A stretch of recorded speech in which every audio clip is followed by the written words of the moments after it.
MH370, one of the greatest aviation mysteries of all time.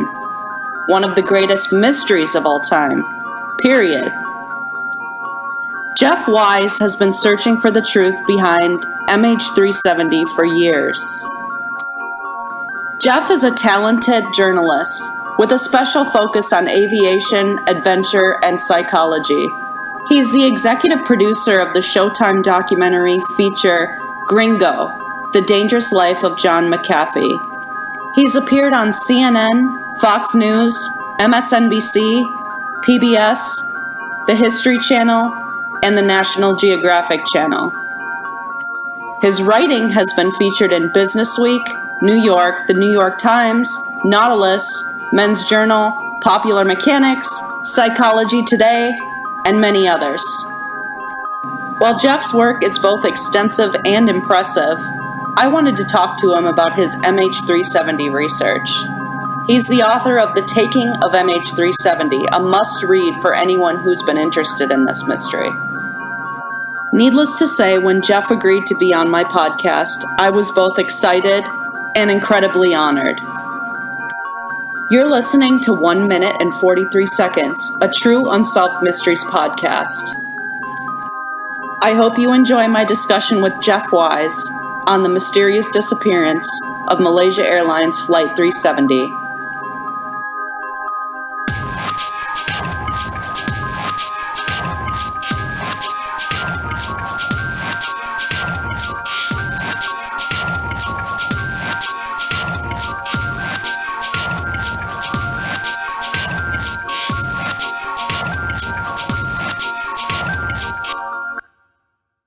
Hello.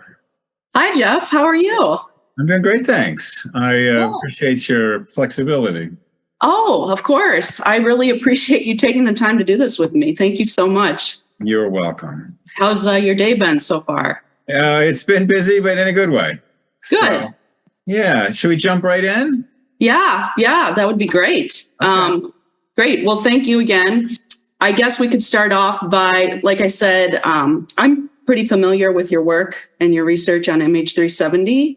But would you mind introducing yourself and just kind of telling the listeners a little bit about your work? Sure. My name is Jeff Wise. I'm a journalist. I call myself a science journalist because a lot of what I do is about science and technology.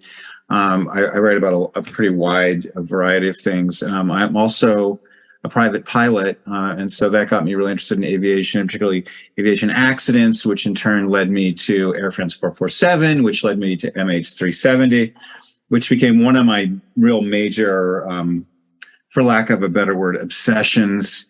I think part of the nature of being a journalist is you kind of have a wide range of interests, but you kind of tend to get obsessive or want to go down deep on some particular things. I hasten to add that I am not only obsessed with MH370. I think there's a certain kind of MH370 obsessive who is really only interested in that, and that's all they ever think about. I write about COVID and health in general and other kinds of technology. I produced a documentary in 2016 about John McAfee, the homicidal tech guru who later killed himself. So that's sort of what I do. Awesome. Thank you. Yeah. So I guess my first question would be, why are you in particular so obsessed with MH370, and why do you think so many people are? Like, I would agree, I'm obsessed with it. So. It is, I think, arguably the greatest mystery of the 21st century. It is an important one. It involves a lot of human lives. It involves cutting edge technology. And I think, if you've read my works, I think it actually has ramifications, pardon the helicopter flying past, but it has ramifications for world politics. Mm-hmm. It plays a role. It is, I think, or I read the case as having ramifications that affect American history, that affect what course our country will take, what course democracy will take in the world. And so I feel it's actually a very important case, but it's also just very interesting. I think in a sense it was designed to be interesting. And so one isn't sort of train spotting, as it were. It really is an important case.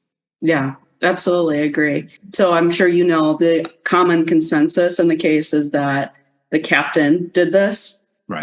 I personally never believed that. And people said that I was naive, I think, because I just couldn't imagine someone with seemingly no history of mental issues or anything like that committing such a huge, mass murder, really, if he was the one to do it. I think let's start right at the question of epistemology. How do we know what we know? And I would say that there's two important segments here when it comes to understanding MH370. On the one hand, you have officialdom. You have the government authorities who were granted legal oversight of this matter, who invested money and resources to conduct a seabed search, to enlist the aid of mathematicians to sort of figure out what these signals meant. And so here you sort of have the classic kind of top-down official understanding. And this is what I would sort of think of as the classical mode of trying to understand things. You appoint a royal commission or something. And I think to understand, it's important to understand, as far as that effort went, there is no official understanding. They never issued a determination as to what happened to this plane. They don't know. Mm-hmm. Now, behind the scenes, as individuals, I know that they do have their personal opinions. But as an official matter, there is no explanation for what happened to MH370. The other segment is the public. And here you have this kind of newly emerging kind of globally interconnected conversation that takes place on social media. Some of it took place on my personal website. Some of it took place on various social media. And in here you have a sort of a bottoms up effort. And here, yeah, you're right. I think that it's very clear that the sort of settled consensus is that the pilot took the plane, it went south, and everything. Now, you mentioned earlier, you didn't think that this idea sort of sat with you. Mm-hmm. It didn't make sense to you, and so you didn't like it. And this is not to pick on you, but this is kind of like how it works at this kind of population level attempt to make understanding. People have their feelings. How does it feel? How does it sit with me? How does it jibe with how I think the world works in a kind of a general way? It's a non-analytical, rather more emotional approach to the topic. And different people's opinions might be informed to a greater or lesser degree by technical issues. But for the most part, it's sort of a hearts and minds thing. It's like, how do you win over a general, it's more like a political campaign. And I think indeed, like there were people making essentially political type attempts to sway the masses. And unfortunately, and I lost that battle. I acknowledge that I have failed. But that's not really what I was setting out to do. What I wanted to do, my personal model as a journalist, what I think I do in the world, and it doesn't apply to MH370, it applies to other things too, my coverage of COVID and what have you, is I see areas where I feel the public is not well informed on something, or is perhaps even misinformed. And I feel like I can, by doing I can have, or I can acquire sometimes the resources and time, really, and money to really dig deep into something. And so I can reach out to people. I can get people to help me. I can get people to give me their analysis and other documentation. And I have the luxury of really digging deep. And in the case of MH370, this is relevant because it is a highly technical mystery. Mm-hmm. And it all hinges on these 7 signals that were transmitted under unknown circumstances from this plane after it had been absconded with. Creating the arcs, right? Creating the arcs, exactly. Yeah. And the BFO values as well. And so, in the BFO values in particular were very kind of complicated and hard to understand. But if you don't understand them, you're not really entitled to have an opinion. Mm-hmm. It's like if you belong to a book club, and you read the book and two other people read the book, but nobody else read the book, but everyone's having a discussion about what they think the book means. That's kind of what it's like to get into the public realm, to talk about MH370 in the public sphere. You're mostly arguing with people who don't know what they're talking about, who feel that they do know what they're talking about, but who are mistaken in that belief. And so it's been an education, really, in epistemology and the formation of consensus as anything else, But so anyway, I don't even remember what question I was answering. Oh, no, that's okay. No, I read your response on your blog to the article in The Atlantic. Language. Yes. And I just thought it was interesting because every time I've gone online to Reddit or something like that, and people question MH370, I feel like that's been used as a response and as people's way of proof that the captain did it. People will say, oh, it's the craziest mystery I've ever heard of. And let me tell you the rest of the story on that one. Yeah, sure. So as I've just expressed to you, I've been long aware of the difficulties of trying to, inform the public when the public doesn't really want to be informed, right? So how do you leverage, how do you get like a form of privilege to get information across? And it occurred to me that there are certain people who have status, right? And so people will listen to these people. They have a reputation. They have a forum. By its very nature, if this person comes out and says, it's not actually what you think, it's actually like this, that can move the dial in a way that someone like me who does not have much status can do. And so I started to think, well, two things happened. One, I was like, Blaine Allen Gibson there's something deeply fishy about this guy, and he knows that I'm onto him, but I need to get somebody else to kind of sidle up to him and just sort of, because this guy is kind of a weirdo. Pausing here to explain who Blaine Allen Gibson is. Blaine is an American man from Seattle who spearheaded a self-funded trip to search for wreckage from MH370. He actually ended up finding some. More so than any person ever had, actually. And so if you just let him talk, I know people like this. McAfee, I think, was like this. He was such a storyteller that he would eventually contradict himself. And if you knew something that was true for a fact and asked him about it, you would tell you would know if he was lying, right? So I knew that Blaine Allen Gibson had lied, and he told contradictory stories about how he found some of this debris. So I'm like, if we could get somebody who Blaine doesn't suspect to kind of sidle up to him and ask him some informed questions, he will he'll blow it. That was my inkling as a journalist. The other thing was that I'm like, if somebody, and so I tried to find people. And I eventually stumbled upon a guy who worked for Langevisha. And I'm like, that would be the ultimate. If Langevisha, if I can tell Langevisha what's up with MH370 and key him into it, and then he reaches out to Gibson, he can sidle up to Gibson, he can get the whole story. Langevisha will blow this thing up. Langevisha, who Jeff references in this part of the podcast, is an American author and journalist who was also a professional airplane pilot for many years. Langevisha went on to write a piece in The Atlantic, his proposed theory that Captain Zaharie Ahmad Shah was responsible for the disappearance of MH370.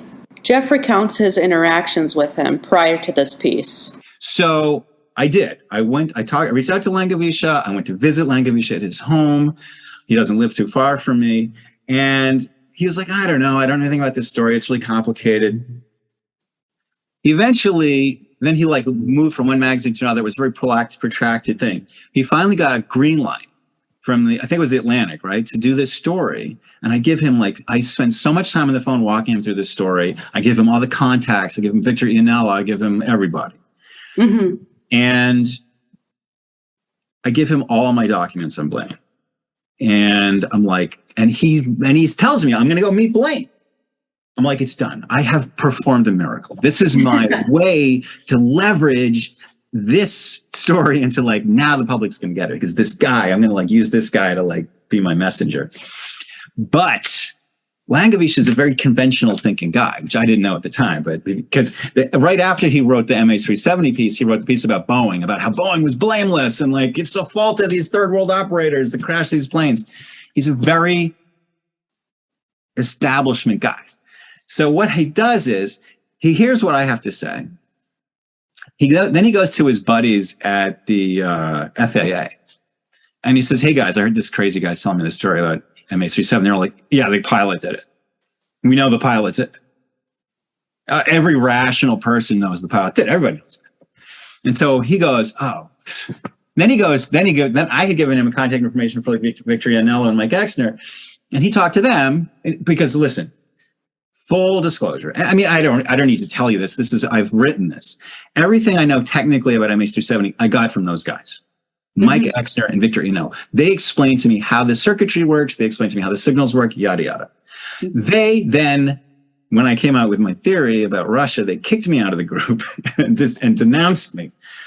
But if you want to know how these signals work, these are the guys who know how it works. Okay. Right. So Langevisha went to Exner and Iannello and probably some others and said, "Jeff Wise is telling me this." And they're like, "Jeff Wise is a lunatic."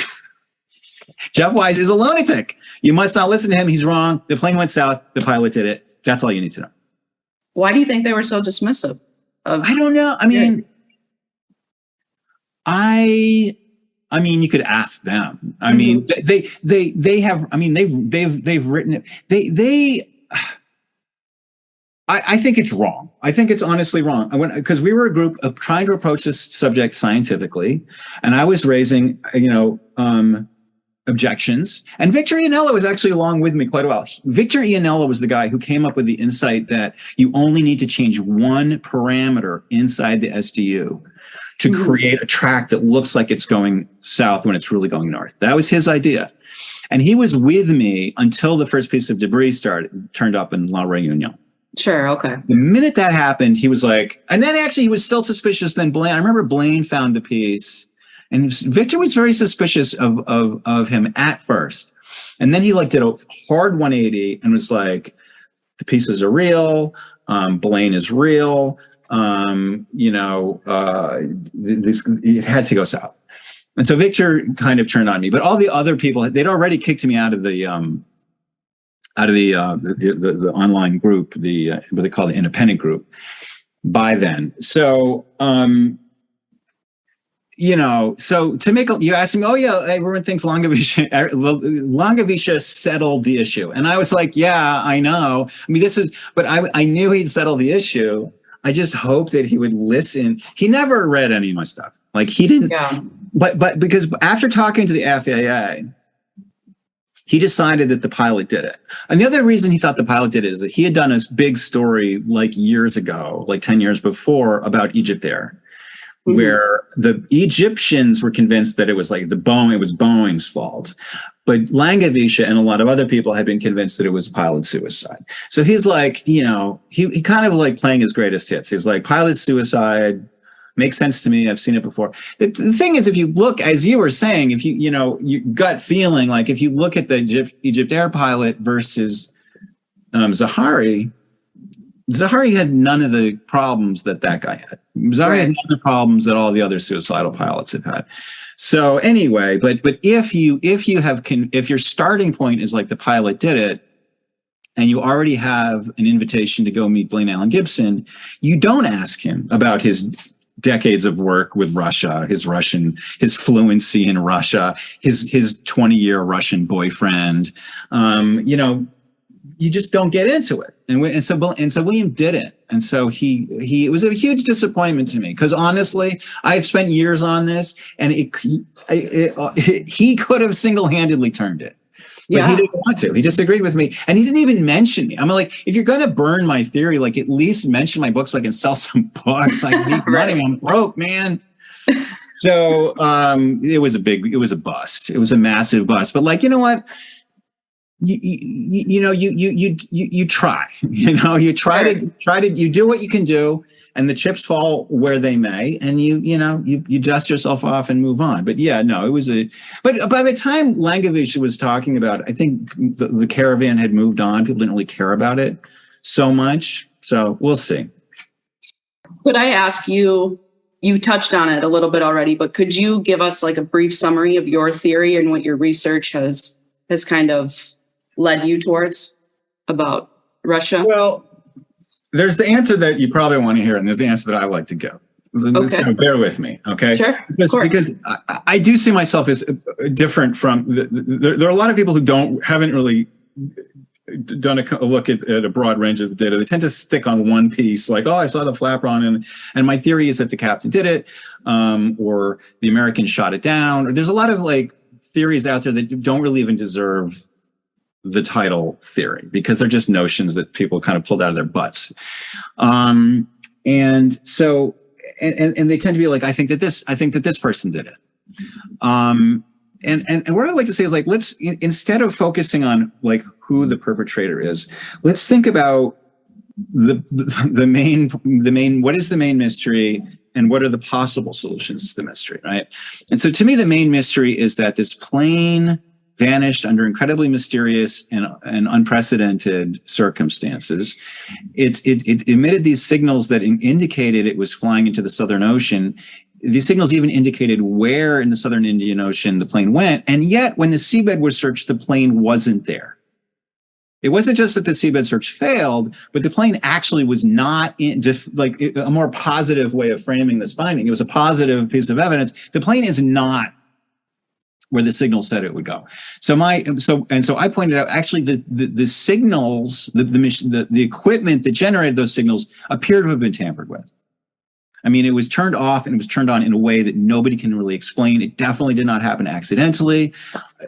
People have proposed it happened unintentionally as a cause of some action, but nobody can really come up with a convincing story as to what kind of action could unintentionally lead to this result. So you have basically the main point I'm trying to make is this data upon which the entire understanding of the case rests is suspicious. It does not have what, in traditional criminological terms would be like a clean chain of custody. Like, we don't really know where this evidence came from, and that's problematic. And then if you follow this logic, if you sort of follow the implications, what you eventually wind up is the idea that, like, these signals still allow you to generate a path that this plane would have taken, and that path winds up in Kazakhstan. Kazakhstan is was at the time a client state of Putin's Russia. It has a big, large runway not far from where the plane was last spotted, where the plane could have landed, and then, refueled and repositioned it to practically anywhere else. So, am I right? I might be, I might not be, but I think what's important, what I'm proposing is that there is. I'm offering an explanation for why the plane isn't there. Nobody is really, people have lots of theories about why the plane disappeared. Nobody else really has an explanation for why the plane wasn't on the seabed. And I would also point out that as early as December of 2014, I was publicly saying we might not find the plane on the southern seabed for this reason. Mm-hmm. And so the one little flag I would wave for myself is that I did make a rather bold prediction back in those days, and I was correct in that. What do you think your first? When I know all the research you've done in your book, it's a lot of amazing investigative work and about every aspect: the wreckage, the data from the plane, the passengers on the plane. But what barnacles? Yes, I spent a lot of time with barnacles. I did not expect this. The first plane crash that has ever led me to talk to the 6 people in the world who know anything about Lepus antitifera. Yeah, right. So you said in December of 2014, you, as early as then, you were making statements about what you thought happened. That the plane might not be found on the seventh arc. This is what I was kicked out of the independent group for saying. What led you to that? Anathema, huh? What was there one particular, was it the data being suspicious, or what was it that first led you down this path to investigate all these areas that led you to your belief that it went north? It started for me with a gut feeling. That whatever happened was highly motivated. Mm-hmm. And not only motivated, but sophisticated. Like, you would need to know, like, this, because the plane initially disappeared 6 seconds after leaving the final waypoint. 6 seconds. That to me strongly implies deliberate action. It wasn't a coincidence. And this, I had very much front of mind Air France 447, as I talk about in the book. But it's like this was a case where a plane had flown into an area of non-communication. It was not expected to communicate. Something dramatic happened to it during that time, and no one suspected anything until well after it was supposed to be back under surveillance. And so I had like the idea that like if someone was paying attention to Air France 447, they might have tweaked onto this idea that like you have like it's like you turn the lights off in the store and grab all the handbags and the lights come back on and like the handbags are gone and nobody knows who did it, right? I should add that like I had already started working on the John McAfee case, this guy who was like kind of a habitual liar and kind of con artist / prankster. And so as a journalist, I was much more aware of sort of the human ability to fool other people. And so I was in a sort of a suspicious mindset, which engineers do not. You know, numbers don't prank you, right? And if you measure the melting point of sodium chloride or something, the thermometer doesn't lie to you. So engineers in their normal thinking don't worry about whether their data has been tampered with or not. And so I think I was in a kind of mindset where I both had like kind of a technical predisposition towards this case, and I also had a kind of criminological predisposition towards this case. So I was initially suspicious. I also thought, well, so here's my main problem. You have somebody super motivated and sophisticated who is taking this plane and they've died. This is all just like a super elaborate way to commit suicide. And so from the very beginning, I think one of my questions was, do we know this is correct? And there have been times when I concluded, yes, this has to be correct. I mean, when I went through the numbers, it took the independent group, this sort of group of random individuals who kind of found each other on the internet and kind of helped each other understand the technical aspects and suggested ideas to each other and so forth. They had spent a long time trying to understand what the data was and how the data had led the authorities to infer that the plane had gone south. And it's a complicated story. You can read it in my book. But when I first did the math, I was like, oh, I'm wrong. The data really does tell you that the plane went south. These signals say that the plane went south. And so I actually had to write, having voiced my suspicions in an article for Slate, my editor had said to me, like, okay, you think it went north. I will publish this because it was very contrarian even then. She said, I'll publish this if you promise that you will apologize if you're wrong. And after I ran the numbers, I was like, I'm wrong. The plane did go south. The numbers say it went south. But then something else happened, which was that some really intriguing piece of information was released. It was released that everyone assumed that the plane had gone dark 40 minutes after takeoff, but that this one thing had been left on. Which would be understandable because there isn't really a way. There is no visible switch to turn it off. Like if a normal person stealing a plane and turning everything off would not know how to turn this thing off. The SDU, you mean, right? The SDU. The SDU refers to the Satellite Data Unit. This is a device installed in an aircraft that allows air to ground communication via a satellite network. So then, but it turned out that the SDU had been turned off. Again, 6 seconds, presumably after leaving the airspace, and then 2 minutes before. I think you named your podcast or your company after this interval. It's like this very short amount of time before it leaves radar or after it leaves radar, it gets turned back on. Again, the timing of it was suspicious. The fact that you would need very specific, specialized technical knowledge to do it was very eyebrow raising to me. And yet, the thing was, time and time again, you'd read these articles in like very prestigious outlets that would say that it was left on. So, that's kind of the frustration for me, is that like, I'm trying to talk about brass tacks. It's a very, like I said, it's a technical mystery. And like if you're going to come up with a theory, your theory has to try to approach an explanation for everything. Mm-hmm. And to the extent that it doesn't, you have to be honest about that. And so in my case, what's the problematic about my theory?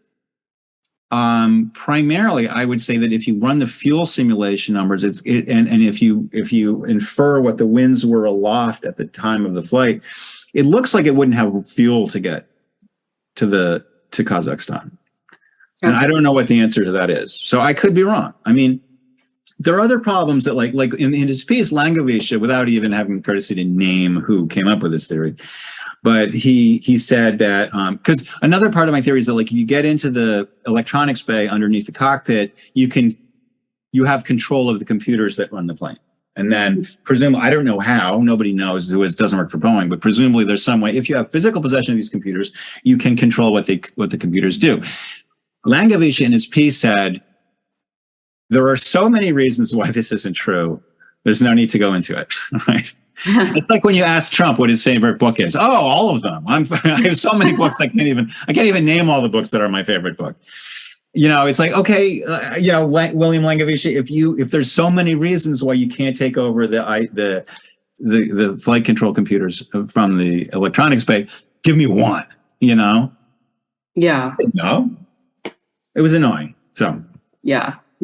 I think for your theory, if you take any one aspect of what you found, I think it could raise eyebrows. But when you start putting all the things you've discovered together, like the barnacles and the data and the passengers, and I wanted to ask you about so Sergei Daneyka's daughter, her social media posts. I don't know if I'm skipping around too much, but yeah, no, that's fine. I mean, I spent a lot of time. I was very intrigued by her posts.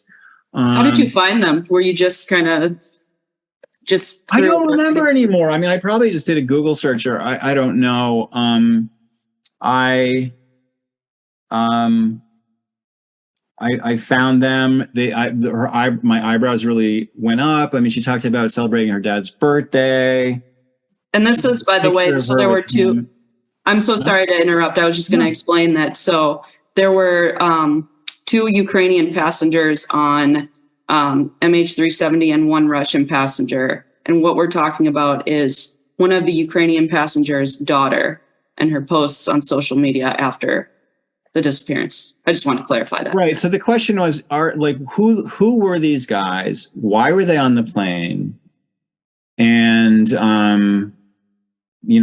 is it possible that they're alive? Mm-hmm. And so, I found myself, and most of their, I immediately, like back in, God, I think this was like June of 2014, I started to hire investigators or just freelancers in, Odessa and Russia to like ask around about these guys. And people knocked on doors and like, and asked about people. And it became clear that there is a kind of, so these two guys who were sitting next to each other under the STU, the satellite, equipment that generated these all important signals. These guys were, they apparently owned a furniture factory. They had a website that had just gone up like 8 months before, offering to sell furniture from their factory. And they were going to a furniture show. I don't think I even knew that at the time, but I found it out later. Mm-hmm. They were supposedly going to a furniture show. But the more I dug into it, the more like I've never been able to find any trace of this actual furniture factory.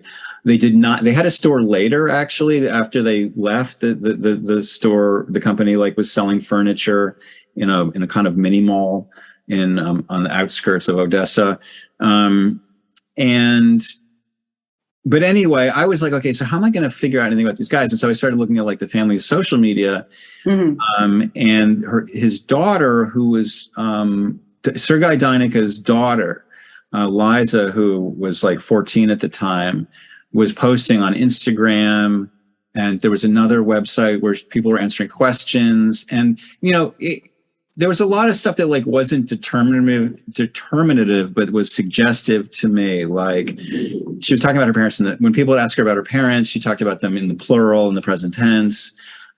She talked about going to a birthday party on her dad's birthday, and she posted a picture with him. She posted a picture of her with him, like after the plane disappeared, and it was this sort of like kind of like somber picture, and I was like, wow, and unfortunately there's no metadata attached, but like, wow, this picture was taken after March 8th, like the whole case would be closed. But I think it must have been taken earlier. I actually was so intrigued by this that I went to Odessa in like 2017 or something, and I kind of like I did some research, basically. Yeah, that's awesome. I don't want to get into details of what I did, but it was all legal. And I ultimately came to the conclusion that Liza Dynica did not think that her father was alive. Like she legitimately, like as far as she's concerned, he disappeared. And I don't think she's in contact with him.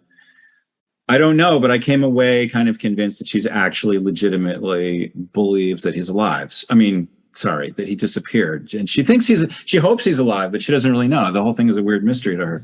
Yeah. I have continued to look into it. I've uncovered a lot about these people. Some of it is suggestive. Nothing is proof. And I mean, I do feel like that kind of is like, if you were to solve this case, that's how you would solve it, by finding, evidence that these guys are alive, to be determined. We'll see how it goes. I mean, it is in my estimation, it is still an active investigation.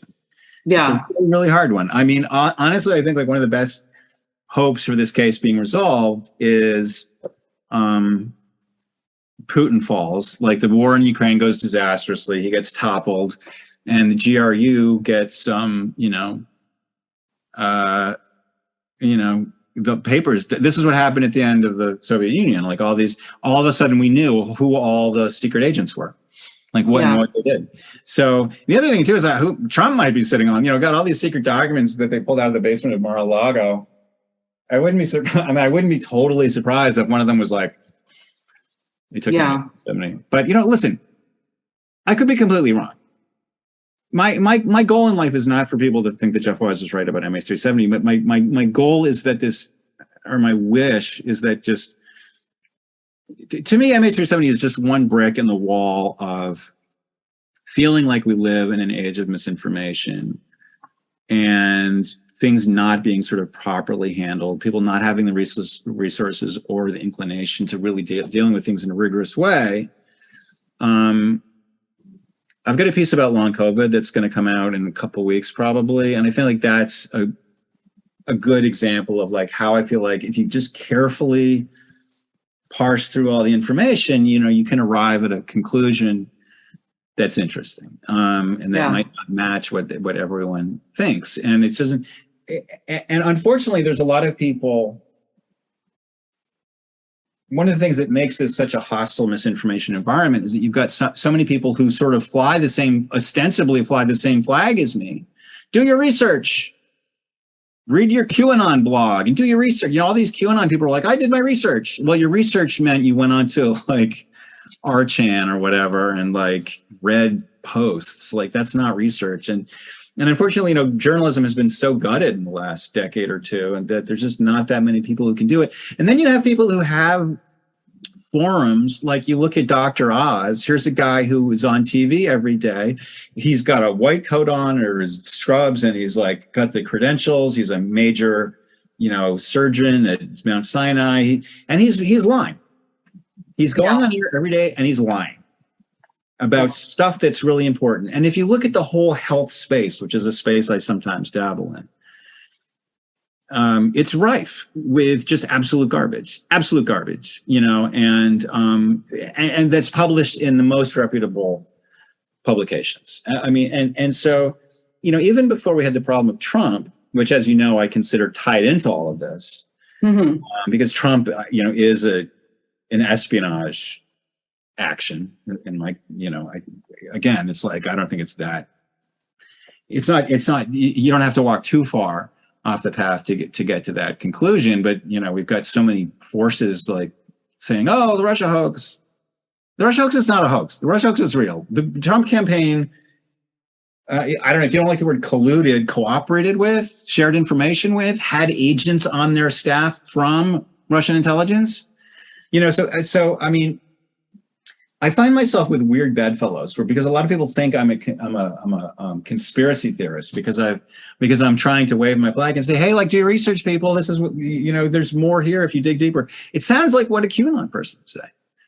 Yeah. And not by accident, by the way, because if a British Russian journalist named Peter Pomerantsev wrote a great book called Nothing is True and Everything is Possible, which really kind of that slogan kind of sums up this kind of fascistic information denying mindset of where people are both credulous and skeptical at the same time. And Hannah Arendt wrote about all this as well, this sort of the authoritarian truth dissolving mindset where you get, where you just breed this kind of cynicism that, nothing be taken as a fact. Oh, the FBI found all these secret documents in Trump's basement. Well, the FBI's, it's a conspiracy.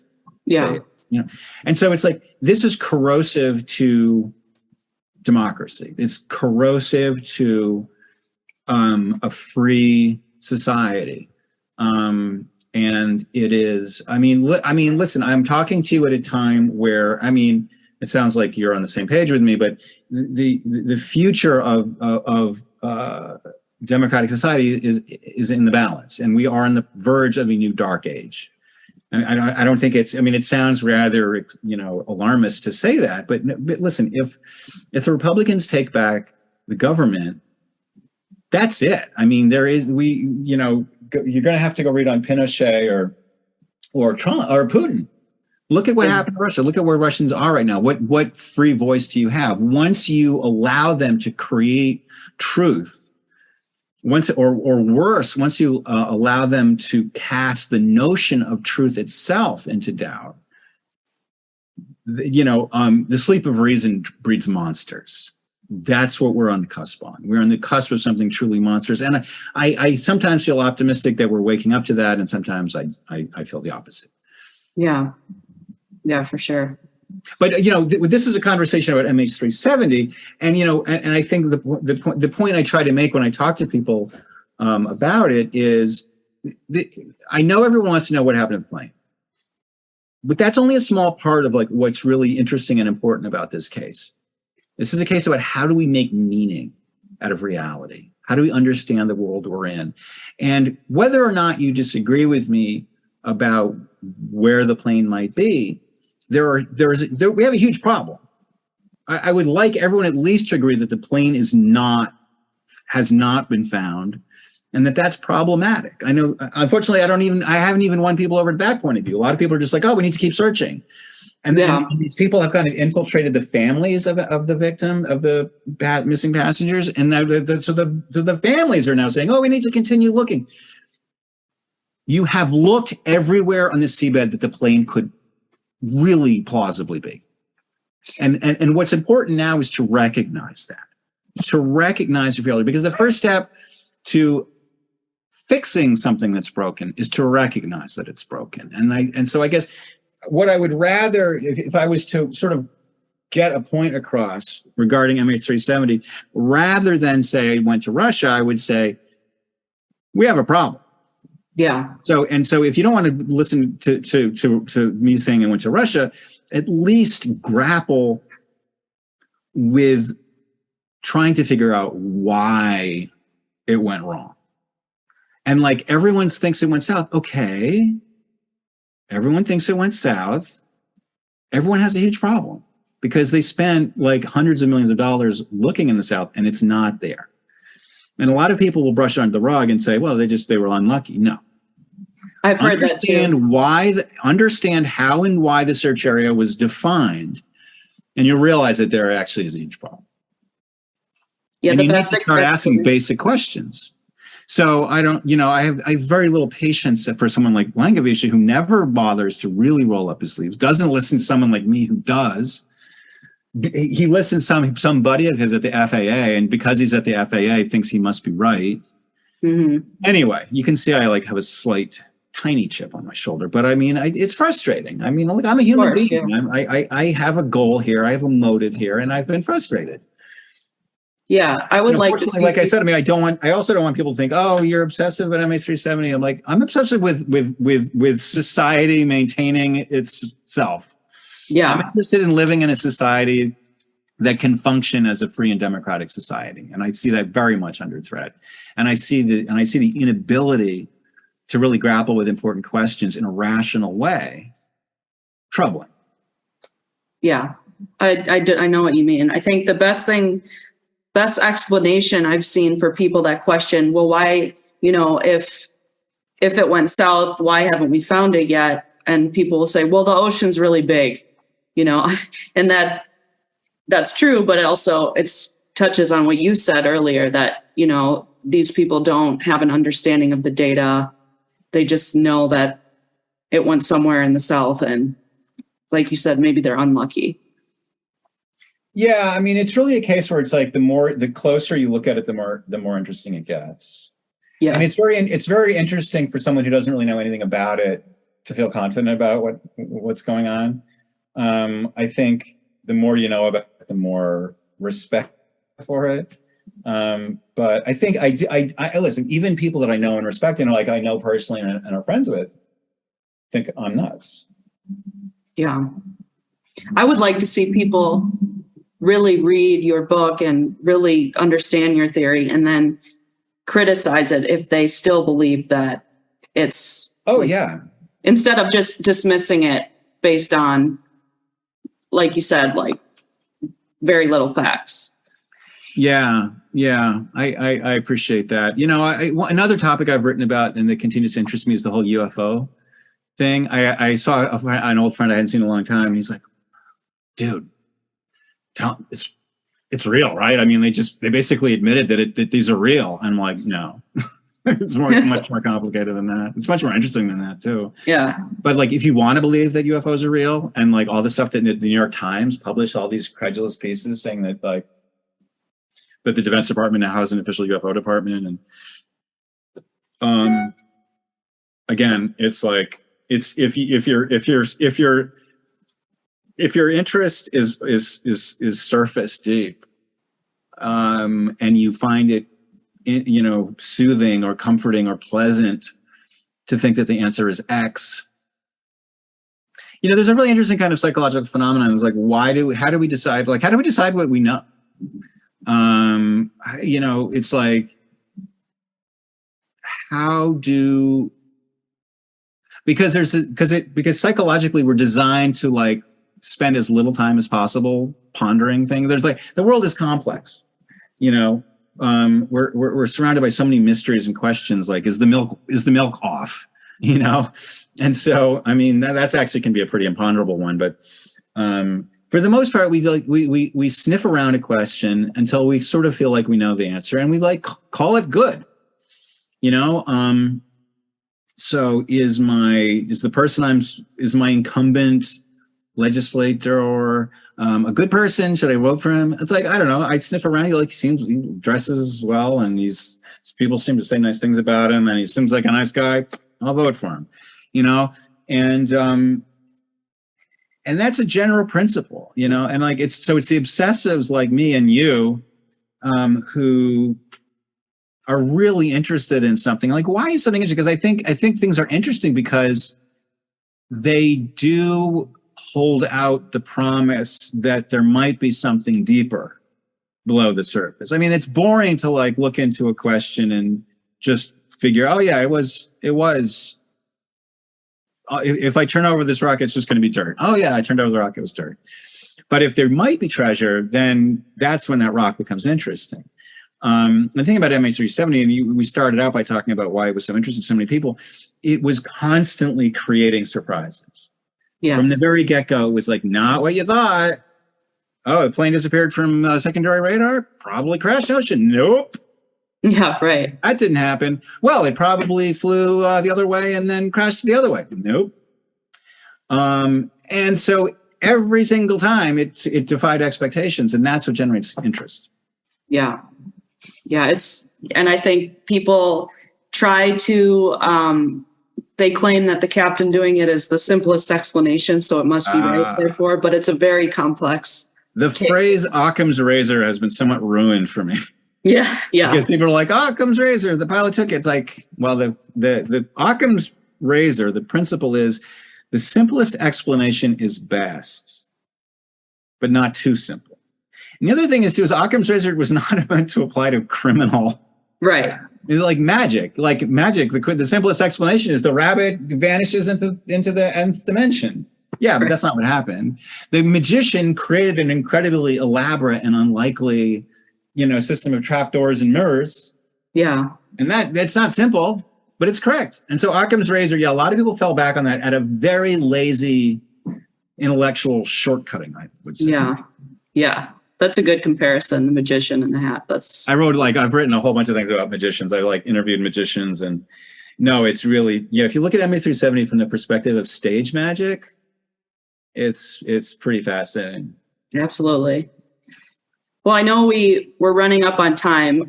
If I could just ask you a few quick questions. Yep. Have you actually talked to Blaine Allen Gibson? Yes. You've met him? And did he? No, he was active on Facebook and on my blog. I think he wrote to me. I think we exchanged emails. And then when he found his first piece, I interviewed him and wrote a piece about it for New York Magazine. And that's when he told me that he speaks fluent Russian. And it surprised me because he knew that I thought Russia had taken it, and he probably understood that if I knew he had a deep background in Russia, that would kind of tingle my alarm bells. But as I've written about, it turned out he had deep experience in Russia. He'd spent 10 years being a lawyer and going around remote areas of Russia. And he has personal connections to Russia too, long-standing personal relationships. Yeah. So he, yeah. But yeah. I haven't talked to him since he kind of came to view me as his nemesis. Fair. Yeah. Okay. Yeah. I was curious. I know you wrote about him in your book, and you talked to somebody that denied working with him, that he had been working with. Is that right? I tried to reach out to his Russian partners. He started a company in 1992 in a sort of coal mining region of Russia. I have tried to reach out to them. A Russian guy that I hired on Upwork, mailed him a package saying please talk to us, and there was no response. So okay. Russia, I would not go to Russia right now. It would scare me. I think journalists who operate in Russia are incredibly brave. Yeah, absolutely. Actually, that was going to be one of my questions. Not Russia particularly, but I also found a post on your blog about and I'm going to slaughter the pronunciation, but the runway in... Oh, Yubilani? Yes. No, yes. Baikonur? Yeah, and your satellite, so you had collected satellite images over time of the area, and it looked like some sort of construction was going on prior to the plane. I spent an absolute ton of time and a rather alarming amount of money acquiring and poring over satellite photos of a hole. I thought it was a hole, a hole the size and length and dimensions of a 777 that was dug the winter before MH370 disappeared, and then looked like it had been covered up after. Would you ever go visit that space? Huh? Would you ever go visit that space? Or I had plans. I was going to go fly to Baikonur and get a dirt bike and ride to this remote area and somehow get a metal detector. The fall of 2014, I was very excited. Yeah. But I looked at these photos some more, and I was like, it's not a hole. It's a pile. It's a dirt pile. Uh-huh. There is some weird things about it. I sometimes go back and I look at it again, and like, actually, somebody was asking me about it about a year ago, and I was like, let me go back and look at these satellites. And I was rummaging around my folders again. I got all excited all over again. I was like, maybe I was wrong to dismiss this. And then I looked at it a little bit more. I'm like, yeah, no. Yeah. It's a dirt pile. It's not a hole. It's a dirt pile. And so it's like, it was, but that's what inquiry is. That's what like fact checking is. If you go and you find everything you're looking for, that's QAnon. That's delusion. That's not research. Yeah. But I need to give you short answers to your questions. Sure. Yeah. No, I understand. MH370. I know we have MH370, of course, was immediately suspicious to me. I already had hired people in Ukraine and Russia. So when MH370 was shot down, I was like a producer from CNN called me up and said, "Oh, we want to talk to you about the 777 that was shot down." I'm like, "You mean it disappeared?" And they're like, "No, it was shot down." And so basically, I was on air that day, and I wasn't ready to say that I thought that they were connected. Yeah. It would just seem crazy at that point. Everyone's like, "Oh, of course they're not connected." It's how could you think they were connected? That's ridiculous. But I was suspicious, and those suspicions were ultimately borne out to the degree that Bellingcat, this group of open source investigators based in the UK, later determined that it had in fact been shot down by Russian military intelligence, which is who I had suspected. So I suspected the GRU before MH17. And MH17 was a sister plane of MH370 that was shot down by the GRU. So an analogy that I like to draw was like, if you're a chicken farmer and for 10 years, like none of your chickens has ever come to harm, then one day you find a chicken like with its innards ripped out, and you have no idea who did it. And then a week later, you find a fox with a chicken in its mouth. You would, might think that the fox ate the first chicken too. So my position at that point was like, we now have a person or an organization with a proven tendency or whatever, a track record of destroying Malaysian Airlines 777s. Yeah. So that should be the top of everyone's list. I literally, the morning that happened, my first thought was, oh crap, I was hoping to scoop everybody by solving MH370, and now it's going to be obvious to everybody. So goodbye, scoop. Yeah. Obviously it didn't play out like that, but that's what I was thinking. Yeah. Yeah. Well, I could talk about this for hours. There's like even Air France 447. I've been fascinated and terrified by that. Every time I fly, I have that in the back of my mind. Like when Air France 447 happened, I thought, well, at least this will never happen again. Yeah. It did happen again. It happened actually again in late 2014 anyway, I digress. Well, listen, I appreciate your interest. I love talking about this stuff, as you can see. Yeah, absolutely. A passion and a frustration. We'll see. Listen, I'll let you know if I find anything determinative about this. Will you keep writing about it and researching? I'm still researching. I'll write about it if I have something to say. There is a Netflix documentary that supposedly is coming out that I think like later this year or early next that I think will give a fuller airing of my views. Oh, wonderful. To a larger audience. Whether they make fun of me or endorse me, I don't know. That's sort of beyond my ken. But like as with the Langevisha thing, it's like you do what you can and like let the chips fall where they may. I tried and I have failed so far, but we'll see. In the meantime, life goes on and we write about other things. But I think it's great what you're doing. Looking at different mysteries and like trying to bring the power of your intelligence and curiosity to focus on things that can be, if not solved, then at least addressed and dealt with. Yeah. Oh, absolutely. Well, thank you so much for saying that, and thank you so much for being here. Really, I'm honored. And The Taking of MH370, everybody should go read it. I'll post a link and tell my listeners about it. But thank you. Okay. Thanks, Megan. Have a great day. All right. You too. Thanks again. Okay. Bye-bye. Bye.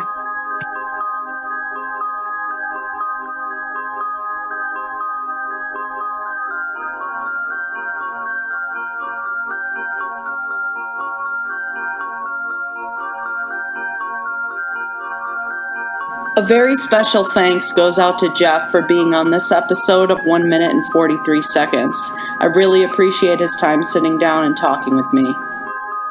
If you're interested in Jeff's book, The Taking of MH370, which I highly recommend, I'll have information about how to purchase that on my website at 143mysteries.com. You can also read more of Jeff's work at jeffwise.net. As always, you can follow the podcast on Twitter at 143podcast. And for photos associated with episodes, you can visit at 143mysteries on Instagram. Thank you for listening to episode 30, and we'll see you next time.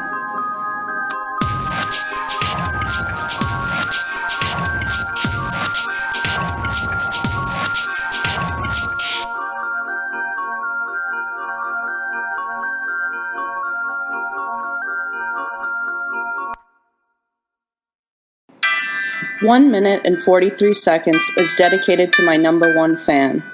Thanks, Dad. I love you and I miss you.